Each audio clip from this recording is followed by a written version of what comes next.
Good morning all of you. पहा, last लेक्चरला आपण third chapter start केलं. तर थर्ड चॅप्टरचं नेम काय होतं तुमच्या? युलेरियन अँड हॅमिल्टोनियन ग्राफ. तर प्रत्येकाची आपण डेफिनेशन क्लिअर केलेली आहे. युलेरियन ग्राफ आणि युलेरियन सर्किट म्हणजे काय असतं, Hamiltonian graph and Hamiltonian circuit म्हणजे काय असतं, याच्या प्रत्येकाच्या डेफिनेशन्स तुम्हाला सांगितल्या आहेत. तसंच डिफरन्स काय या दोन्ही ग्राफमध्ये, तर युलेरियन ग्राफ हा कशावर डिपेंड असतो, तर एजेसवर डिपेंड असतो. आणि तुमचा हॅमिल्टोनियन ग्राफ हा कशावर डिपेंड आहे, तर तुमच्या व्हर्टायसेसवर डिपेंड आहे. युलेरियन ग्राफमध्ये तुमची प्रत्येक एज कन्सिडर करायची आहे अँड हॅमिल्टोनियन ग्राफमध्ये तुम्हाला प्रत्येक व्हर्टेक्स कन्सिडर करायचा आहे. या दोन्ही ग्राफमधला काय डिफरन्स आहे. पहा, आता या लेक्चरमध्ये आपण नेक्स्ट चॅप्टरला स्टार्ट करत आहोत. तर तुमच्या नेक्स्ट चॅप्टरचं नेम आहे ट्रीज. आता आपल्या रिअल लाईफमध्ये किंवा डेली लाईफमध्ये तुम्ही ट्रीज पाहता, त्याला काय काय असतं, तर ब्रँचेस असतात पहा. आणि ही ट्री ही कुठेही क्लोज्ड नसते. सेम तशीच ट्री या ग्राफमध्ये आपल्याला ड्रॉ करायची आहे किंवा स्टडी करायचा आहे याचा. तर ट्रीची डेफिनेशन दिली आहे पहा. अगोदर त्याची डेफिनेशन पाहूया आणि नंतर एक्झाम्पल पाहूया. तर काय डेफिनेशन सांगते, tree a connected circuit free graph is called a tree. Tree means काय की हा एक कनेक्टेड सर्किट असणारे, कनेक्टेड ग्राफ असणारे की सर्किट फ्री ग्राफ असणारे. म्हणजेच काय की ज्या ग्राफमध्ये तुमचं कोणत्याही प्रकारचं सर्किट तयार होणार नाही किंवा कंप्लीट होणार नाही. सर्किटची डेफिनेशन तुम्हाला सांगितली आहे. व्हर्टेक्सपासून स्टार्ट होतं, व्हर्टेक्सला एंड होतं, अल्टरनेटिव्ह एजेस आणि व्हर्टायसेस असतात. तर ट्रीमध्ये काय कोणतंही सर्किट कंप्लीट होणार नाही आहे, त्यालाच तुम्ही काय म्हणायचं आहे, ट्री म्हणायचं आहे. फॉर एक्झाम्पल, जर तुम्हाला एखादा ग्राफ दिला आहे आणि त्याचं ट्री फाइंड आउट करायला सांगितलं, तर तुम्हाला हा ट्री फाइंड आउट करता आला पाहिजे. तर तो कसा फाइंड आउट करायचा आहे किंवा हा ट्री ग्राफ तुम्ही कसा ऑब्झर्व करणार आहेत, तर हा ग्राफ क्लोज्ड नसणार आहे. म्हणजे ओपन ग्राफ असेल, कुठेही हा क्लोज्ड नसणार आहे, त्याच ग्राफला तुम्ही ट्री असं म्हणणार आहेत. पहा, अनदर डेफिनेशन सांगितली आहे. Or definition, a graph G in which there is exactly one path between every pair of vertices is called a tree. म्हणजेच काय की असा ग्राफ की ज्यामध्ये एकच पाथ असणार आहे. कशामध्ये, तुम्ही व्हर्टायसेसची कोणतीही पेअर घेतली तर त्यामध्ये ओनली वन पाथ एक्झिस्ट होणार आहे, त्यालाच तुम्ही काय म्हणणार आहे, ट्री असं म्हणणार आहे. फॉर एक्झाम्पल, खाली दोन ग्राफ्स दिले ते पहा. G1 हा फर्स्ट ग्राफ दिला आहे अँड G2 हा तुमचा सेकंड ग्राफ दिला आहे. तर आता काय करायचं आहे, ही ट्री आहे का, तर पहा फर्स्ट ग्राफ G1 ऑब्झर्व करा. तर G1 हा ग्राफ ट्री आहे का, हा कनेक्टेड आहे, हा ग्राफ कनेक्टेड आहे अँड सर्किट फ्री ग्राफ आहे. म्हणजे इथे कोणत्याही प्रकारचं सर्किट कंप्लीट होणार नाही आहे किंवा हा ग्राफ क्लोज्ड नसणार आहे. पहा ओपन. जर तुमचं V2 व्हर्टेक्स आणि V3 व्हर्टेक्स जर कनेक्टेड असता किंवा यामध्ये जर एज असती तर तिथे सर्किट कंप्लीट झालं असतं. बट इथे V2 आणि V3मध्ये एज नाही आहे, म्हणजे हा ग्राफ क्लोज्ड नाही आहे, ओपन ग्राफ आहे, म्हणून ही काय आहे, ट्री आहे. सेकंड G2 हा ग्राफ आहे पहा, ही पण ट्री आहे. जर तुम्ही vertex A to C join केला तर हा ग्राफ क्लोज्ड ग्राफ होईल and it is not a tree. Tree म्हणजे काय की हा फ्री ग्राफ असणार आहे, कुठेही क्लोज्ड नसणार आहे, त्यालाच तुम्ही ट्री म्हणणार आहेत. So G1 and G2 are the examples of tree. व्यवस्थित ऑब्झर्व करा पहा हे एक्झाम्पल्स. ट्री खूप सोपी डेफिनेशन आहे की जो ग्राफ क्लोज नसणार आहे त्यालाच तुम्ही ट्री म्हणणार आहेत अँड एक्झाम्पल तुम्हाला दिलेले आहेत. Graph G1 and G2 are the example of tree. आता आपण नेक्स्ट डेफिनेशन पाहू. पहा, नेक्स्ट काही थेरम्स दिलेले आहेत. तर त्या थेरमचे स्टेटमेंट तुम्हाला राईट डाऊन करून दिलेले आहेत. या स्टेटमेंटचा यूज करून तुम्हाला MCQमध्ये काही क्वेश्चन सॉल्व करता येतील. तर पहा काय स्टेटमेंट्स आहेत. तर थेरम फर्स्ट दिला आहे तुमचा, a tree with n vertices has n-1 edges. म्हणजेच काय की कोणतीही ट्री डायग्रॅम किंवा कोणताही ट्री ग्राफ जर तुम्ही घेतला आणि त्याच्यामध्ये जर n नंबर ऑफ व्हर्टायसेस असतील तर त्याच्यामध्ये एजेस किती असणार आहेत, तर n-1 ह्या एजेस असणार आहेत. सपोज 5 व्हर्टायसेस असतील तर त्यामध्ये 4 एजेस प्रेझेंट असणार आहेत. हा फर्स्ट थेरम सांगतो. Second theorem, a connected graph G with n vertices and n-1 edges is a tree. म्हणजेच फर्स्ट थेरमचा कॉन्व्हर्स पार्ट आहे. पहा काय सांगितले, अशा कनेक्टेड ग्राफमध्ये ज्या ग्राफमध्ये n व्हर्टायसेस आणि n-1 एजेस असतील त्यालाच तुम्ही काय म्हणणार आहेत, ट्री म्हणणार आहे. फर्स्ट थेरम काय सांगतोय, tree is a n vertices and n-1 edges. And second theorem काय सांगतोय, जर n आणि n-1 एजेस असतील तर तो ट्री असणार आहे. सो दोन्हीही एकमेकांचे कॉन्व्हर्स पार्ट आहेत. पहा थर्ड थेरम काय सांगतोय, a graph with n vertices is a tree if and only if it is a circuit free and has n-1 edges. जर n व्हर्टायसेसचा ग्राफ हा ट्री कधी असणार आहे, तर जेव्हा त्या ग्राफमध्ये सर्किट फ्री असा ग्राफ तयार होईल आणि त्याच ग्राफमध्ये n-1 एजेस असतील त्याच ग्राफला तुम्ही काय म्हणणार आहेत, तर ट्री म्हणणार आहेत. And if and only if condition म्हणजे काय की ती कंडिशन बोथ वेनी ट्रू असणार आहे. म्हणजेच काय की तुम्ही जर फर्स्ट पार्ट सपोज केला तर सेकंड ॲटोमॅटिकली प्रूफ होणार आहे आणि जर तुम्ही सेकंड पार्ट सपोज केला तर फर्स्ट ॲटोमॅटिकली प्रूफ होणार आहे. आता पहा याचे प्रूफ बुकमध्ये दिलेले आहेत, पण आता एक्झामला तुम्हाला याचे प्रूफ्स विचारले जाणार नाहीत, ओन्ली स्टेटमेंट्स विचारले जातील. नेक्स्ट फोर्थ थेरम आहे. पहा a graph G is a tree if it is minimally connected. तर ग्राफ G हा ट्री कधी असणार आहे, जेव्हा तो मिनिमली कनेक्टेड म्हणजे कमीत कमी कनेक्टेड असेल त्याच ग्राफला तुम्ही काय म्हणणार आहेत, तर ट्री म्हणणार आहेत. पहा कोणत्या कोणत्या ट्रीच्या कंडिशन सॅटिस्फाईड होत आहेत, तर n व्हर्टायसेस असेल आणि n-1 एजेस असतील तर तो ट्री असणार आहे. जर कनेक्टेड ग्राफ असेल, n व्हर्टायसेस असतील, n-1 एजेस असतील तर तो ट्री असणार आहे. नेक्स्ट, जर ग्राफ सर्किट फ्री असेल अँड n-1 एजेस असतील तर तो ट्री असणार आहे. अँड जर ग्राफ मिनिमली कनेक्टेड असेल तर तो ट्री असणार आहे. ह्या 4 थेरम्स लक्षात ठेवायचे, ते एक्झामला तुम्हाला विचारले जाऊ शकतात. ठीक आहे, आता नेक्स्ट पॉईंट पाहूयात. पहा नेक्स्ट तुम्हाला काही डेफिनेशन्स दिलेल्या आहेत, तर 1 बाय 1 डेफिनेशन पाहणार आहे आपण. तर फर्स्ट डेफिनेशन आहे लीफ. लीफ कशाला म्हणायचं आहे, the pendant vertex in a tree is called a leaf. Pendant vertex definition तुम्हाला सांगितली आहे. पेंडंट व्हर्टेक्सची काय, ज्या व्हर्टेक्सची डिग्री 1 असते, a vertex has 1 degree it is the pendant vertex. आणि लीफची डेफिनेशन काय, the pendant vertex in a tree is called a leaf. म्हणजे ट्रीमधल्या पेंडंट व्हर्टेक्सलाच तुम्ही काय म्हणणार आहेत, की लीफ म्हणणार आहेत, ज्याची डिग्री काय असणार आहे, 1 असणार आहे. सेकंड डेफिनेशन आहे सेंटर ऑफ ट्री. पहा या अगोदर आपण सेंटर ऑफ द ग्राफ पाहिलं होतं, रेडियस ऑफ ग्राफ पाहिलं होतं, डायमीटर ऑफ ग्राफ पाहिलं होतं. इथे काय सेम डेफिनेशन्स आहेत, ओन्ली फक्त इथे ग्राफच्या ऐवजी ट्री आहे. So centre of tree definition काय सांगते पहा, a vertex whose eccentricity is the least is called the central vertex of tree and the set of central vertices of a tree is called the center of tree. आता eccentricity व्हर्टेक्सची कशी find out करायची, मी example घेतलं आहे पहा. त्यानुसार ट्रीची सुद्धा eccentricity तुम्हाला काय करायची आहे, फाइंड आउट करायची आहे. आणि त्या इसेंट्रिसिटीमधली जी लिस्ट व्हॅल्यू असेल त्याचा जो करस्पॉन्डिंग व्हर्टेक्स असणार आहे तो तुमचा सेंट्रल व्हर्टेक्स असणार आहे. आणि त्या सेंट्रल व्हर्टेक्सचा जो सेट असणार आहे त्यालाच तुम्ही काय म्हणणार आहे, ते सेंटर ऑफ ट्री म्हणणार आहे.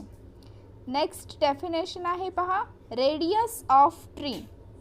तर रेडियस ऑफ ट्री काय सांगते, the eccentricity of a central vertex is called the radius of tree. जो सेंट्रल व्हर्टेक्सची जी इसेंट्रिसिटी असणार आहे त्यालाच तुम्ही काय म्हणायचं आहे, द रेडियस ऑफ ट्री म्हणायचं आहे. नेक्स्ट डेफिनेशन आहे पहा डायमीटर ऑफ ट्री. तर डायमीटर ऑफ ट्रीची डेफिनेशन काय सांगते? The maximum value of eccentricity is called the diameter of tree. म्हणजेच काय की इसेंट्रिसिटीची जी मॅक्झिमम व्हॅल्यू आहे प्रत्येक व्हर्टेक्स, आता सपोज 5 नंबर ऑफ व्हर्टेक्स असतील, सपोज मी केले U1, U2, U3, U4 and U5. प्रत्येक व्हर्टेक्सची इसेंट्रिसिटी तुम्हाला कॅल्क्युलेट करायची आणि त्यामध्ये जी मॅक्झिमम व्हॅल्यू असेल, ज्या व्हर्टेक्सची मॅक्झिमम व्हॅल्यू असेल तो तुमचा काय असणार आहे? तर डायमीटर असणार आहे, which is the diameter of tree. आता याचं एक्झाम्पल पाहू म्हणजे तुम्हाला क्लिअर होईल. पहा, या अगोदर पण इसेंट्रिसिटीचा आपण एक्झाम्पल पाहिले, सेकंड चॅप्टरमध्ये पाहिलेला आहे. त्यामध्ये ग्राफ दिलेला होता, मग तो कनेक्टेड ग्राफ होता सेकंड चॅप्टरमध्ये. आता जो ग्राफ दिलेला असेल ते तुमचं ट्री असणार आहे आणि त्याच ट्रीचं तुम्हाला सेंटर कॅल्क्युलेट करायचं आहे, रेडियस कॅल्क्युलेट करायचं आहे अँड डायमीटर कॅल्क्युलेट करायचं आहे. ठीक आहे, अगोदर एक्झाम्पल पाहू म्हणजे तुम्हाला ह्या डेफिनेशन्स क्लिअर होतील. नेक्स्ट क्वेश्चन दिलाय पहा, find centre, radius and diameter of tree. तुम्हाला एक ट्री दिलेली आहे आणि त्या ट्रीचं तुम्हाला काय करायचं आहे? सेंटर कॅल्क्युलेट करायचं आहे, रेडियस कॅल्क्युलेट करायचं आहे अँड डायमीटर कॅल्क्युलेट करायचं आहे. तर किती नंबर ऑफ व्हर्टायसेस आहेत पहा? तर 6 नंबर ऑफ व्हर्टायसेस तुम्हाला दिलेले आहेत. आणि हे जे सेंटर, रेडियस आणि डायमीटर कॅल्क्युलेट करण्यासाठी तुम्हाला फर्स्टली काय कॅल्क्युलेट करावे लागेल? तर प्रत्येक व्हर्टेक्सची इसेंट्रिसिटी कॅल्क्युलेट करावी लागेल आणि नंतर तुम्हाला त्यावरून सेंटर, रेडियस आणि diameter of tree write down करता येईल. ठीक आहे, सो आता याचा आन्सर पाहूया की याचा सेंटर कसा कॅल्क्युलेट करायचा आहे, रेडियस कसा कॅल्क्युलेट करायचं आहे अँड डायमीटर कसं कॅल्क्युलेट करायचं आहे बाय युजिंग डेफिनेशन. पहा, आता इसेंट्रिसिटी कशी कॅल्क्युलेट करायची आहे मी परत एकदा तुम्हाला एक्सप्लेन करते. पहा की प्रत्येक व्हर्टेक्सची इसेंट्रिसिटी आपण कशी कॅल्क्युलेट करतो. सपोज तुम्हाला U1 या व्हर्टेक्सची जर इसेंट्रिसिटी कॅल्क्युलेट करायची असेल तर तुम्ही काय करता? तर व्हर्टेक्स U1 पासून ते ऑर्डर व्हर्टेक्सपर्यंतचे शॉर्टेस्ट डिस्टन्स कॅल्क्युलेट करता आणि त्या शॉर्टेस्ट डिस्टन्समधली जी व्हॅल्यू मॅक्झिमम असेल ती त्या गिव्हन व्हर्टेक्सची इसेंट्रिसिटी असणार आहे. ठीक आहे, सो आता पहा, गिव्हन डायग्राम तुम्ही ऑब्झर्व करा. पहा, मी बॅकला जाऊ शकत नाही पण तुम्ही नोटबुकमध्ये अगोदर डायग्राम ड्रॉ करून घ्यायचे आणि नंतर आन्सर राईट डाऊन करायचे. तर डायग्राम ऑब्झर्व करा. किती नंबर ऑफ व्हर्टायसेस आहेत गिव्हनमध्ये? तर 6 नंबर ऑफ व्हर्टायसेस आहेत. तुम्हाला U1 ची इसेंट्रिसिटी कॅल्क्युलेट करायची आहे तर फर्स्टली काय करावं लागेल? U1 पासून ऑदर व्हर्टेक्सपर्यंतचे सगळ्यांचे शॉर्टेस्ट डिस्टन्स कॅल्क्युलेट करावे लागतील, शॉर्टेस्ट पाथ लेंथ कॅल्क्युलेट करावी लागेल आणि त्या लेंथमध्ये जी मॅक्झिमम व्हॅल्यू असेल ती इसेंट्रिसिटी ऑफ U1 असेल. पहा, आन्सरमध्ये ऑब्झर्व करा. Distance of U1 to U2 किती दिलाय? 1 दिलाय, कारण U1 टू U2 मध्ये एकच एज आहे. So U1 to U2 is 1. Distance of U1 to U3 is 2, कारण U1 टू U3 पर्यंत जाण्यासाठी 2 एजेस आहेत. Similarly distance of U1 to U4 किती आहे? तर 2 आहे. U1 to U2, U2 to U4 2 length येईल. Similarly distance of U1 to U5 किती लेंथ येईल? U1 टू U5 आणि आपल्याला शॉर्टेस्ट लेंथ कॅल्क्युलेट करायची यामधली. U1 to U2, U2 to U4 and U4 to U5 3 number of edges येत आहेत. So distance of U1 to U5 is 3. Similarly distance of U1 to U6 किती येईल? 3 येईल. कशी येईल पहा, कोणत्या एजेस येतील? U1 to U2, U2 to U4 and U4 to U6. That is 3 number of edges येतात U1 टू U6 पर्यंत. Therefore distance of U1 to U6 is equal to 3. आता इसेंट्रिसिटी ऑफ U1 कॅल्क्युलेट करायचं आहे, that is the maximum distance of U1 and all other the vertex. तर maximum distance काय आहे पहा? तर फर्स्ट U1 टू U2 1 आहे, U1 to U3 2 आहे, U1 टू U4 2 आहे, U1 टू U5 3 आहे अँड U1 टू U6 3 आहे. यामध्ये मॅक्झिमम डिस्टन्स 3 आहे पहा.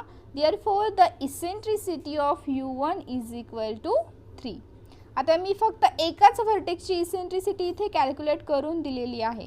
तुम्हाला सिमिलरली ऑल अदर व्हर्टेक्सची इसेंट्रिसिटी कॅल्क्युलेट करायची आहे. U2ची करायची आहे, U3, U4, U5, U6. आता U2ची कशी कॅल्क्युलेट करतात, तर distance of U2 to U1 calculate करा, distance of U2 to U3 calculate करा, next distance of U2 to U4, U2 to U5, U2 to U6 या सगळे डिस्टन्स कॅल्क्युलेट करा आणि त्यामध्ये जी मॅक्सिमम व्हॅल्यू असेल ती तुमची इसेंट्रिसिटी ऑफ U2 असणार आहे.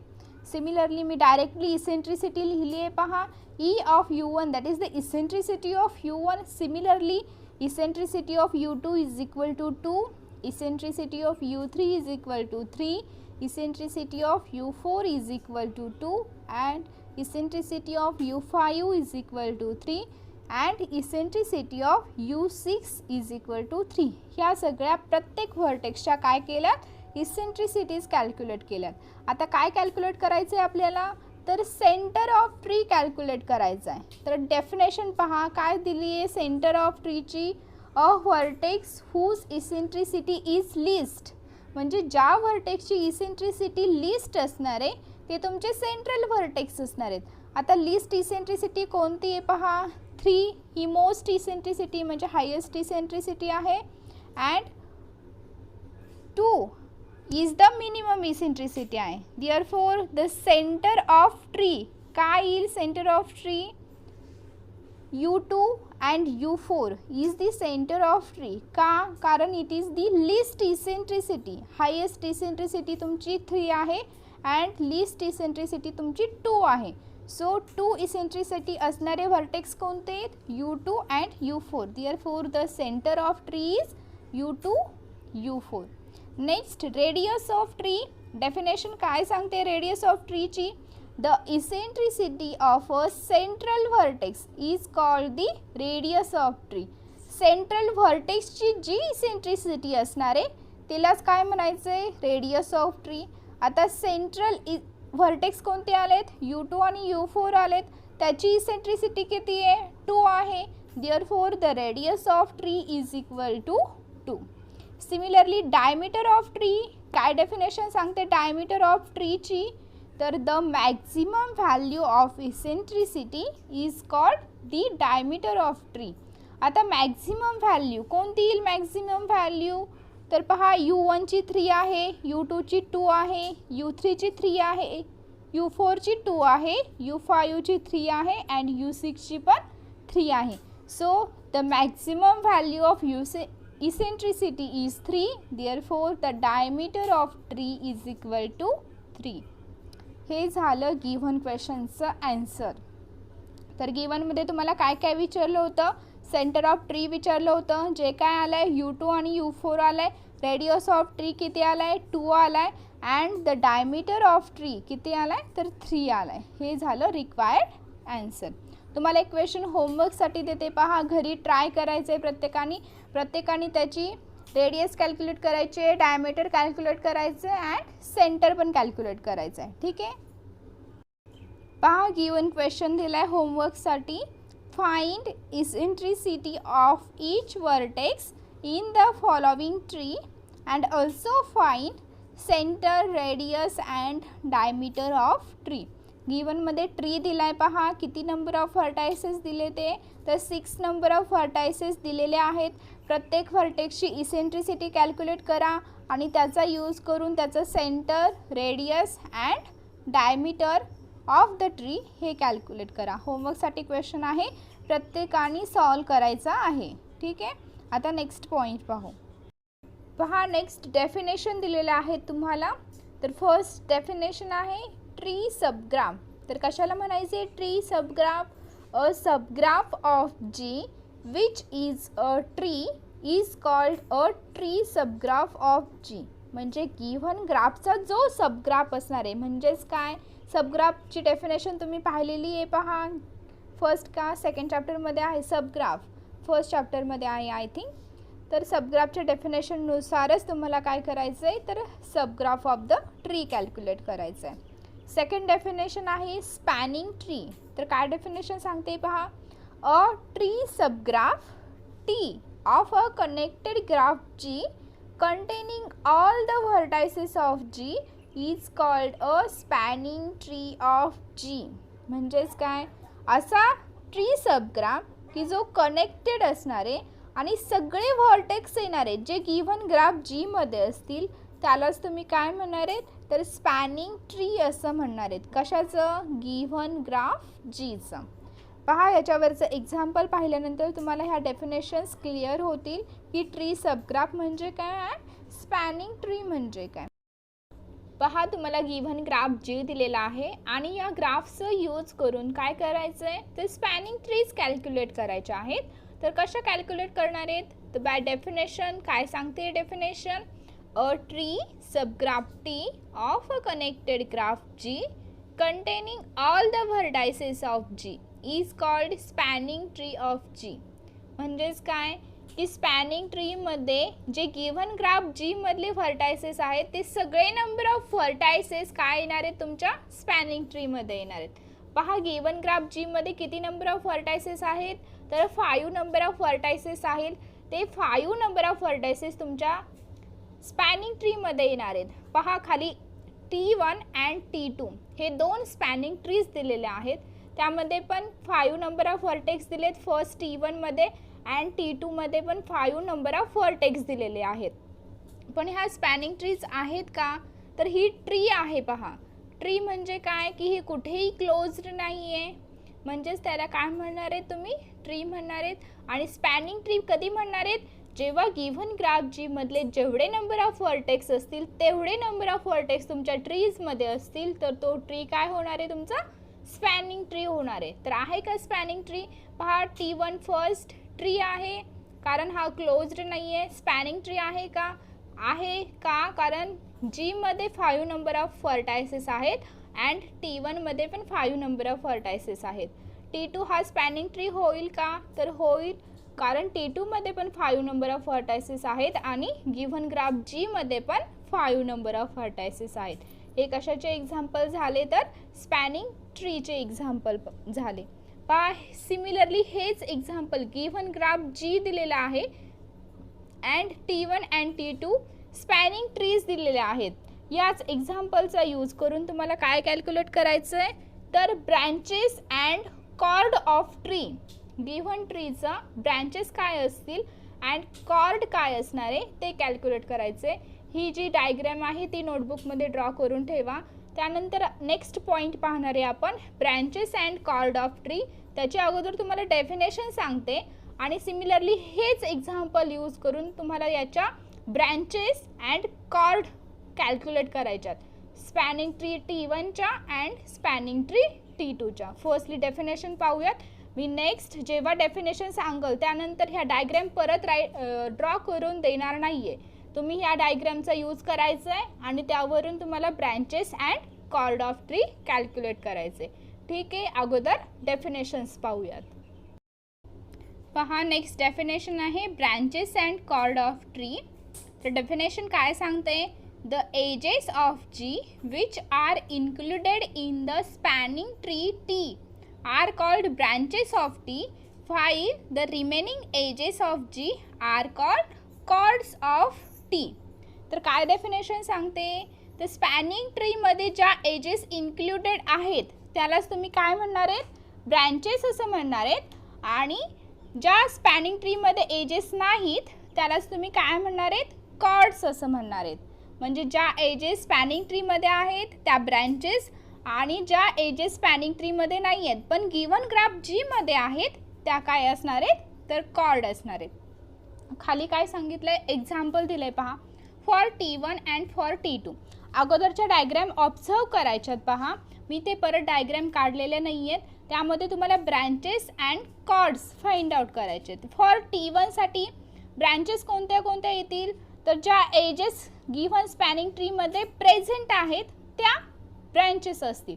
तर T1 मध्ये कोणते प्रेझेंट एजेस आहेत पहा, E1 आहे, E3, E4 and E6 are the branches. पहा इथे माझं लिहिताना थोडी मिस्टेक झालेली आहे. मी वेगळ्या एजेस लिहिल्यात म्हणजे वेगळ्या ब्रँचेस आणि वेगळ्या कॉर्ड्स लिहिल्यात फॉर T1 साठी. तर तुम्ही इथे काय करायचं आहे, व्यवस्थित दुरुस्त करून लिहायचं आहे. तुम्ही पहा तर ब्रँचेस काय येतील फॉर T1 साठी, E1, E3, E4, E6 are the branches and chord कोणते येतील जे स्पॅनिंग ट्रीमध्ये नाही आहेत पण गिव्हन ग्राफ जी मध्ये आहे. तर कोणते कोणते येतील पहा.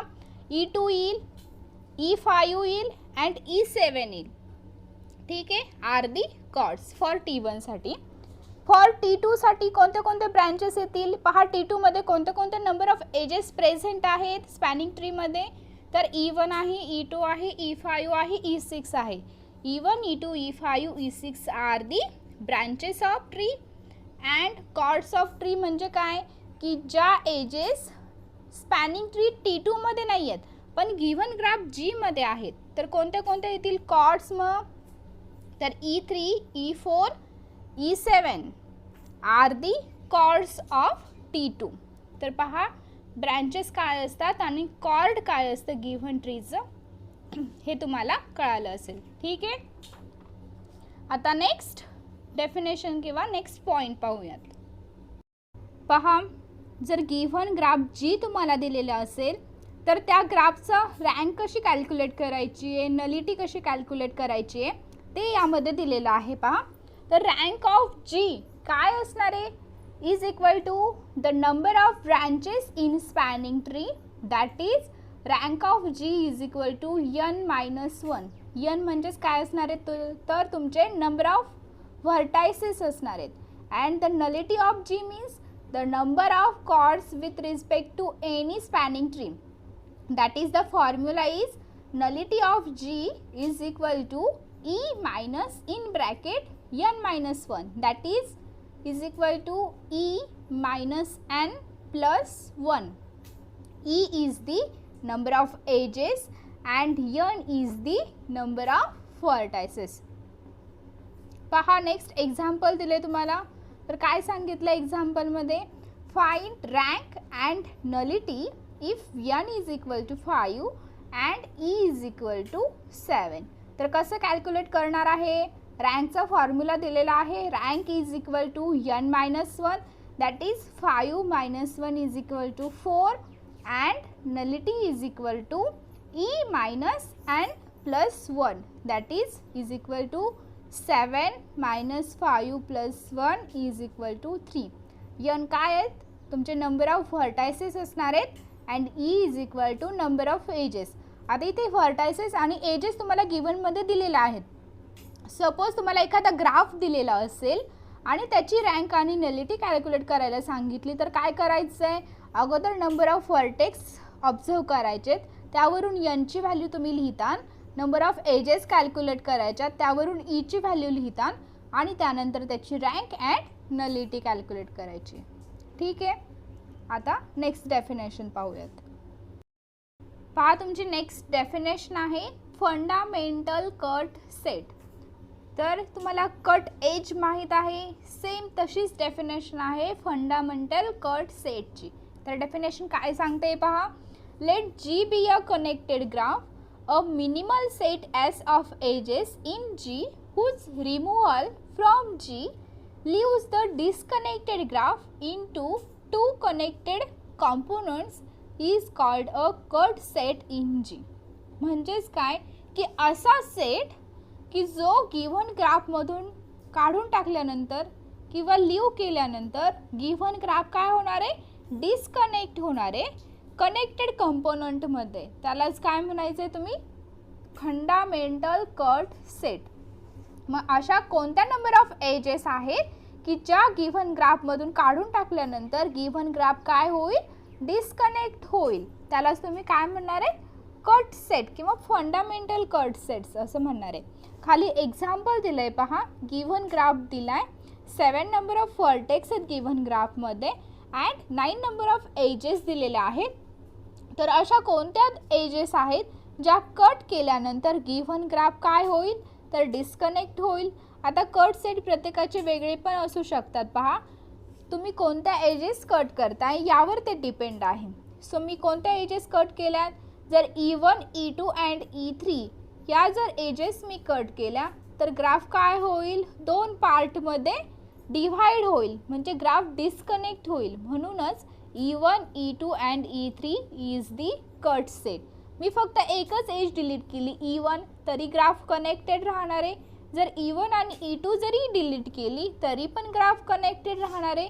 पण जर मी E1, E2 अँड E3 तिन्ही एज जर डिलीट केल्या किंवा लीव केल्या तर काय होईल, ग्राफ डिस्कनेक्ट होईल. म्हणून तुमचा कट सेट काय राहील, E1, E2 and E3 are the cut set. आणि कट सेट फाइंड आउट करताना कोणती कंडिशन लक्षात ठेवणार आहे तुम्ही, तर minimal set of the edges, म्हणजे कमीत कमी एजेस कोणत्या डिलीट केल्यानंतर गिव्हन ग्राफ डिस्कनेक्ट होईल, ही कंडिशन लक्षात ठेवायची आहे. पहा, ठीक आहे. हे झाले फंडामेंटल कट सेटची डेफिनेशन आहे, एक्झाम्पल. नेक्स्ट काही थेरमचे स्टेटमेंट्स आहेत ते पाहूयात.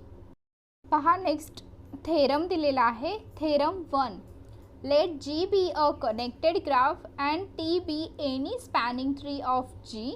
Then जर ग्राफ G हा कनेक्टेड असेल आणि T जर कोणतीही एक स्पॅनिंग ट्री असेल तर कोणत्या कंडिशन सॅटिस्फाईड होत आहेत, तर दोन कंडिशन्स दिल्या ते पहा. A, any circuit in G has at least one edge in common with the chord set of T. म्हणजे सर्किटची कोणतीही एक एज ही कॉमन असणार आहे, कशाला, तर स्पॅनिंग ट्रीच्या कॉर्डला. अँड सेकंड काय, any cut set of G contains at least one branch of T. म्हणजे कट सेटची कोणतीही एक age he branch of tree असणार आहे. हा झाला फर्स्ट थेरम. सेकंड थेरम काय आहे, every circuit in a connected graph G has even number of edges in common with every cut set of the G. म्हणजे कोणत्याही कनेक्टेड ग्राफच्या सर्किटमध्ये इव्हन नंबर ऑफ एजेस ह्या काय असणार आहेत, कॉमन असणार आहेत. कशामध्ये, तर कट सेटच्या एजेसमध्ये. हा झाला सेकंड थेरम. फक्त याचे स्टेटमेंट्स लक्षात ठेवायचे ते पहा. जर एक्झामला विचारलेस तर स्टेटमेंट्स विचारतील, बाकी काही विचारलं जाणार नाही. ठीक आहे. या लेक्चरमध्ये आता आपण एवढंच पाहणार आहे. नेक्स्ट लेक्चरला या चॅप्टरचे काही पॉईंट्स राहिले ते क्लिअर करूयात. ठीक आहे. थँक्यू.